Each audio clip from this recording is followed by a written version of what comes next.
ಯಾವುದೇ ಕ್ಷಣದಲ್ಲಿ BSY arrest. ಬಿಜೆಪಿಯಲ್ಲಿ ಶುರುವಾಯ್ತ ಡಬಡಬ. ಕೈ ನಾಯಕರಿಂದ ಎಚ್ಚರಿಕೆಯ ಹೆಜ್ಜೆ.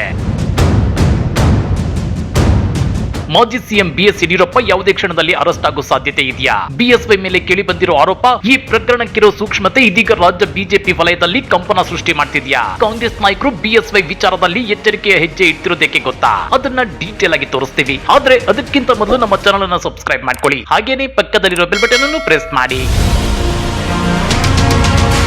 ಮಾಜಿ ಸಿಎಂ ಬಿಎಸ್ ಯಡಿಯೂರಪ್ಪನವರ ವಿರುದ್ಧದ ಪೋಕ್ಸೋ ಪ್ರಕರಣವನ್ನ ಸಿಐಡಿ ತನಿಖೆಗೆ ನೀಡಿ ರಾಜ್ಯ ಸರ್ಕಾರ ಆದೇಶ ಮಾಡಿದೆ. ಇದಕ್ಕೆ ಸಂಬಂಧಿಸಿದಂತೆ ಡಿಜಿಐಜಿಪಿ ಅಲೋಕ್ ಮೋಹನ್ ಬೆಂಗಳೂರು ನಗರ ಪೊಲೀಸ್ ಆಯುಕ್ತರಿಗೆ ಫ್ಯಾಕ್ಸ್ ಮೂಲಕ ಸೂಚನೆ ನೀಡಿದ್ದಾರೆ. ಬಿಎಸ್ ಯಡಿಯೂರಪ್ಪ ವಿರುದ್ಧ ಮಹಿಳೆಯೊಬ್ಬರು ಅಪ್ರಾಪ್ತ ಬಾಲಿಕೆಗೆ ಲೈಂಗಿಕ ಕಿರುಕುಳ ನೀಡಿದ ಆರೋಪ ಮಾಡಿದ್ರು. ಈ ಹಿನ್ನೆಲೆಯಲ್ಲಿ ಪೋಕ್ಸೋ ಪ್ರಕರಣ ದಾಖಲಾಗಿದೆ. ಪ್ರಕರಣದ ಬಗ್ಗೆ ಬೇರೆ ಬೇರೆ ಆಯಾಮಗಳಲ್ಲಿ ಚರ್ಚೆ ನಡೆಯುತ್ತಿರುವ ಹಿನ್ನೆಲೆಯಲ್ಲಿ ಗೃಹ ಇಲಾಖೆಯ ಸೂಚನೆಯಂತೆ ಈ ಆದೇಶ ಮಾಡಲಾಗಿದೆ. ಸಂತ್ರಸ್ತ ಮಹಿಳೆ ಇನ್ನೂ ಅನೇಕರ ವಿರುದ್ಧವೂ ಆರೋಪ ಮಾಡಿದ್ದಾರೆ ಎನ್ನಲಾಗಿದೆ. ಸದ್ಯ ಬಿಎಸ್ ಯಡಿಯೂರಪ್ಪ ಅವರ ವಿರುದ್ಧ ಎಫ್ಐಆರ್ ದಾಖಲಾಗಿದೆ. ಈ ನಿಟ್ಟಿನಲ್ಲಿ ಸತ್ಯಾಸತ್ಯತೆ ಪರಿಶೀಲನೆ ನಡೆಸುವ ಹಿನ್ನೆಲೆಯಲ್ಲಿ ಈ ಪ್ರಕರಣವನ್ನ ಸಿಐಡಿ ತನಿಖೆಗೆ ನೀಡಲಾಗಿದೆ. ಪರಿಸ್ಥಿತಿ ಹೀಗಿರುವಾಗಲೇ ಪೋಕ್ಸೋ ಪ್ರಕರಣದಲ್ಲಿ ಮೊದಲು ಆರೋಪಿಯನ್ನ ಬಂಧಿಸಬೇಕು. ಬಂಧಿಸಿದ ನಂತರವೇ ಆರೋಪಿಯನ್ನ ವಿಚಾರಣೆ ನಡೆಸಬೇಕು ಅನ್ನೋ ನಿಯಮವಿದೆ. ಹೀಗಾಗಿ ಯಾವುದೇ ಕ್ಷಣದಲ್ಲಿ ಮಾಜಿ ಸಿಎಂ ಬಿಎಸ್ ಯಡಿಯೂರಪ್ಪ ಅವರ ಬಂಧನವಾಗುವ ಸಾಧ್ಯತೆ ಇದೆ. ಇದೇ ಶನಿವಾರ ಕೇಂದ್ರ ಚುನಾವಣಾ ಆಯೋಗ ಲೋಕಸಭಾ ಚುನಾವಣೆಯ ವೇಳಾಪಟ್ಟಿಯನ್ನ ಘೋಷಣೆ ಮಾಡೋ ಸಾಧ್ಯತೆ ಇದೆ.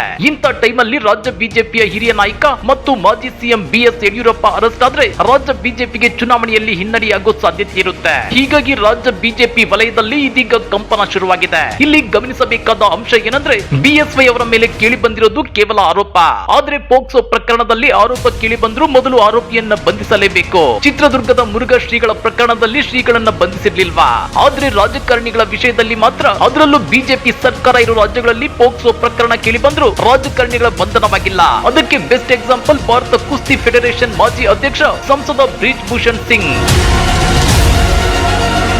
ಹೌದು ವೀಕ್ಷಕರೇ, ಬ್ರಿಜ್ ಭೂಷಣ್ ಮೇಲೆ ಪೋಕ್ಸೋ ಕಾಯ್ದೆಯಲ್ಲಿ ಒಂದು ಹಾಗೂ ಮಹಿಳೆಯರ ಘನತೆಗೆ ಧಕ್ಕೆ ಮಾಡಿರುವ ಆರೋಪದಲ್ಲಿ 2ನೇ ಎಫ್ಐಆರ್ ದಾಖಲು ಮಾಡಲಾಗಿತ್ತು. ಈ ಸಂಬಂಧ ಬ್ರಿಜ್ ಭೂಷಣ್ ಸಿಂಗ್ ಅವರನ್ನ ಬಂಧಿಸುವಂತೆ ಮಹಿಳಾ ಕುಸ್ತಿಪಟುಗಳು ಹಲವು ತಿಂಗಳುಗಳ ಕಾಲ ಪ್ರತಿಭಟನೆಯನ್ನು ನಡೆಸಿದ್ರು.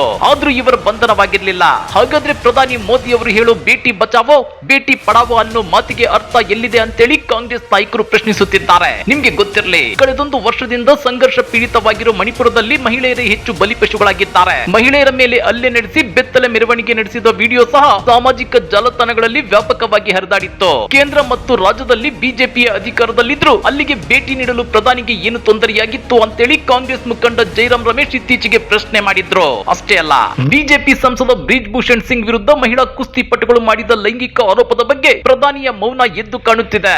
ಬ್ರಿಜ್ ಭೂಷಣ್ ಸಿಂಗ್ ಅವರನ್ನ ಮೋದಿ ಪರಿವಾರದ ಸದಸ್ಯ ಅಂತ ಪರಿಗಣಿಸಿದ್ದಾರೆಯೇ ಅಂತಾನು ಕಾಂಗ್ರೆಸ್ ಮುಖಂಡ ಜೈರಾಮ್ ರಮೇಶ್ ಪ್ರಶ್ನೆ ಮಾಡಿದ್ರು. ಇದರ ಬೆನ್ನಲ್ಲೇ ಇದೀಗ ಕರ್ನಾಟಕದ ಮಾಜಿ ಸಿಎಂ ಬಿಎಸ್ ಯಡಿಯೂರಪ್ಪನವರ ಮೇಲೆ ಬಾಲಕಿಯ ಮೇಲೆ ಲೈಂಗಿಕ ಕಿರುಕುಳ ಆರೋಪ ಕೇಳಿ ಬಂದಿದೆ. ಇದರಿಂದ ಬಿಎಸ್ ಯಡಿಯೂರಪ್ಪನವರು ಅರೆಸ್ಟ್ ಆಗ್ತಾರಾ ಅನ್ನೋ ಅನುಮಾನ ವ್ಯಕ್ತವಾಗ್ತಿದೆ. ಸದ್ಯದ ಬೆಳವಣಿಗೆಗಳ ಪ್ರಕಾರ ಈ ಪ್ರಕರಣದಲ್ಲಿ ಎಲ್ಲೂ ರಾಜಕೀಯ ಎದ್ದು ಕಾಣ್ತಿಲ್ಲ.